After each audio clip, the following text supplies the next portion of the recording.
There's an unstoppable current that carries every one of us, every second of every day. Through the flow of time, like a powerful river, time never stops. It keeps moving, steady, silent, unrelenting, pulling us toward our ultimate destination. Sometimes we see the end of that river drawing near, and other times we don't. But whether we know or not, the truth remains, we're all floating through its twists and turns just the same. It's mysterious, isn't it? We try to measure it, capture it, understand it, seconds, minutes, hours, years. But at the end of the day, we barely grasp what it truly is. Time keeps slipping through our fingers even when we try to hold on. It's unrelenting, it's always moving toward the future and leaving the past behind, whether we like it or not. And what makes time so precious is that it's the one thing we can't buy, earn, or reclaim. You can lose money and make it back. You can fail and try. You can lose money and make it back. You can fail and try again. But once a moment passes, it's gone forever. That's why Psalm 90:12 strikes so deeply. Teach us to number our days, that we may gain a heart of wisdom. At first glance, it might seem like the psalmist is asking God to reveal how much time he has left. But that's not what this prayer means. He isn't asking for the length of life, he's asking for the wisdom to value the life he already has. He's saying, Lord, help me live wisely. Help me live fully. Help me not waste the time you've already given me. Because numbering our days isn't about predicting the future, it's about cherishing the present. It's about realizing that every single breath, every sunrise, every heartbeat is a gift from God. Not one of us is promised another year, not even another day, but right now, this moment is ours. And to number our days means to look at today and say, God, if this is all I have, let me use it for you. Let me use it for you. Love deeply. Let me serve faithfully. Let me live purposefully. Because the truth is, time is not ours to control. We can't pause it, we can't slow it down. We can't rewind it, no matter how much we wish we could. We all have the same 24 hours, but how we use them makes the difference between a life filled with regret and a life filled with purpose. The reality is, time is not guaranteed, it's entrusted. It's not something we own, it's something we steward, and when we waste it, it's gone. It doesn't get renewed, it doesn't replenish. There's no refund for wasted moments. That's why the psalmist's prayer is so wise. Teach us to number our days, because most of us live like time is unlimited. We say, I'll forgive them tomorrow. I'll spend time with God next week. I'll pursue my calling later, but later often becomes never. Every sunrise is a reminder. Time is a gift, not a guarantee, and God gives us this gift, not to chase meaningless things, not to hoard treasures that fade, but to fulfill His purpose in our lives. So maybe the real question is, how are we spending the time we've been given? Are we investing it in what truly matters? Faith, family, love, purpose, and obedience? Or are we letting it slip away, moment by moment, chasing things that will never last? Because one day, the river of time will carry each of us to the place where our journey ends. And when that day comes, what will matter most is not how much time we had, but how we used it. Did we love well? Did we forgive quickly? Did we live with gratitude and grace? Did we honor God with the time we were given? That's the wisdom the psalmist prayed for. Not the knowledge of when his life would end, but the understanding of how to live well before it does. And maybe that's the lesson we need too. Because the truth is, no matter how long or short our lives may be, every second lived for God is a second that echoes in eternity. So today, before time carries us another moment further, pause, breathe, look around you. You have this day, you have this breath, you have this chance to make it count. So live it well, love deeply. Serve humbly, forgive freely. Serve humbly, and walk with the awareness that every tick of the clock is a gift from God. a divine invitation to live a life without regret. Teach us to number our days, Lord, that we may gain a heart of wisdom. Moses once prayed a powerful prayer in Psalm 90:12, saying, Lord, teach us to number our days, that we may gain a heart of wisdom. Those words weren't spoken lightly. They came from a man who had lived a full, extraordinary life. Moses had seen miracles. He had spoken with God face to face. He led an entire nation out of slavery. And yet, at the age of 120, he stood on Mount Nebo, looking across the land God had promised, and he still longed for more time. Imagine that. A man who had lived 800 days, who saw the Red Sea part, who watched manna fall from heaven, who struck the rock and saw water flow, still wanted more time to serve God. More time to fulfill his purpose, more time to walk with him. If Moses, at 120 years old, could look at life and say, there's still more for me to do, then what about you and me today? Where are you spending your time? What are you doing with the most precious resource God has given you? Your life? Are you spending it looking back at a past you can't change? Are you wasting it worrying about a future you can't control? Time is a gift from God. Every moment is a seed planted into eternity.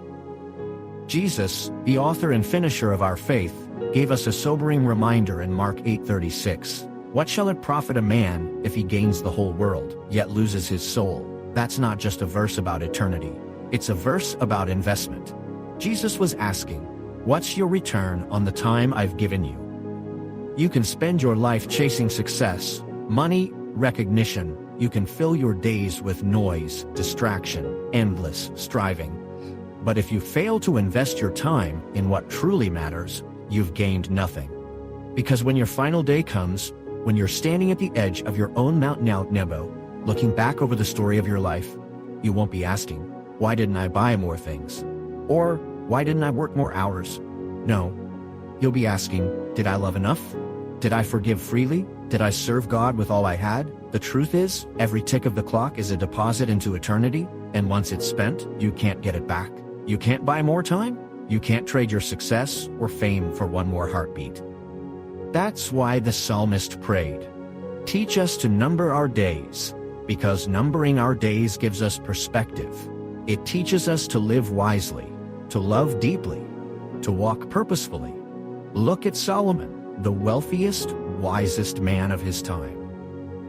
He had it all: riches, fame, power, pleasure, and yet, at the end of it all, he wrote in Ecclesiastes, I looked at everything I had done, and it was all meaningless, like chasing the wind. That's life without God. It looks full, but it's empty. It shines bright, but it fades fast. It promises joy, but delivers nothing lasting, because deep inside every human heart, there's a hole, a longing, that nothing in this world can fill. You can try to satisfy it with achievements, possessions, relationships, or pleasure, but it will always leave you hungry again. That hole in your heart isn't there by accident. It's the echo of eternity, a space that only God Himself can fill. And until you let Him in, until you surrender your time, your plans, your purpose to the one who gave them to you, you'll always feel like something's missing. Friend, your time is precious. Every sunrise is an invitation to live differently, to stop wasting your days on things that fade, and to start investing them in things that last forever. Don't let the river of time carry you away while you're staring backward in regret or forward in fear. Look at today. You have this moment, you have this breath. Ask yourself, what will I do with it? Will you use it to draw closer to God, to love someone who needs it, to forgive the one who hurt you? Two, show kindness instead of bitterness, to live like your time truly matters. Because one day, time will run out. The river will reach its end. And when it does, the only thing that will matter is whether you used your days for God's glory or for your own gain. So today, make the choice that Moses made. Even at 120, keep pressing toward God's purpose. Keep believing there's more. Keep walking faithfully, even when you can't see the full picture. Because if there's breath in your lungs, there's still purpose in your life. Time is passing, but it's not too late. You can redeem your days right now by giving them back to the one who gave them to you. Don't chase the wind. Chase the one who holds eternity in his hands. Teach us to number our days, Lord, that we may gain a heart of wisdom. There's a hole inside every human heart, a longing you're born with, a space no possession, no success, no fame can ever fill. You can try to cover it with achievements, money, or relationships. But deep down, something always feels missing. That emptiness isn't an accident. It's a divine design, a reminder that only God can satisfy the deepest parts of your soul. Because at the end of the day, life isn't about what you achieve. It's about who you walk with. One day, every single one of us will come face to face with eternity. And when that moment comes, when you're lying on that hospital bed, your final breath drawing near, you won't be asking, "Did I make enough money?" Or, "Did I buy enough things?" No, you'll be asking, "Did I love well? Did I forgive freely? Did I put Jesus first in everything I did?" That's why Jesus said in Matthew 6:33, "Seek first the kingdom of God and his righteousness, and all these things shall be added unto you." When you put him first, everything else finds its proper place. Peace replaces worry, purpose replaces confusion, hope replaces fear. But to live that way, you've got to live with intention. Living with intention means you don't just let life happen to you. It means you happen to life. You make choices on purpose. You say, "I'm going to live this day for God's glory, not my own comfort," because listen, this year will be just like last year, unless you decide to live differently, unless you decide to live with purpose. Make your life about what truly matters. Don't fill your calendar with noise. Fill it with meaning. I've been thinking about this a lot lately. As life gets busier, I don't just want to do more things. I want to do more of what matters. So what if, just imagine, you actually scheduled your values? What if you said, from 7:30 to 8:30 every morning, that's God's time. That's when I pray. That's when I listen. That's when I breathe and rest in his presence. You know how honored God would be by that. We all say, "I don't have enough time." But the truth is, we make time for what matters most. Because time isn't just your most precious resource, it's the greatest revealer of who you really are.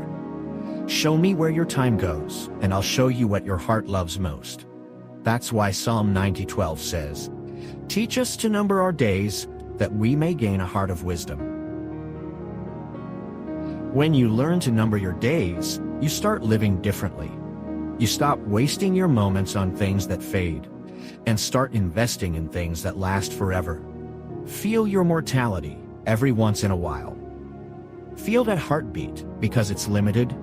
And when you do, you'll start living with more intention. You'll stop rushing through life and start cherishing every sunrise, every conversation, every prayer, every breath. The Apostle Paul said it perfectly, "Make the most of every opportunity, because the days are evil." Ephesians 5:16, every opportunity, every moment, every second matters. So live with intention. Speak with kindness. Forgive quickly. Worship deeply, serve joyfully. You may not control the length of your life, but you can absolutely control its depth. And one day, when you stand before the Lord, you'll look back and realize, the moments you gave to him were the moments that truly counted. So don't let time slip through your fingers while you chase things that won't matter in eternity. Don't just exist, live with purpose. Don't just breathe, make your breath count for God. Because when you seek him first, when you walk with him daily, everything else will fall beautifully into place. So today, live with intention. Make life about what matters most. And when your story is done, may heaven say, you lived your days with wisdom. May heaven say, you lived your days with wisdom. And your heart belonged to God.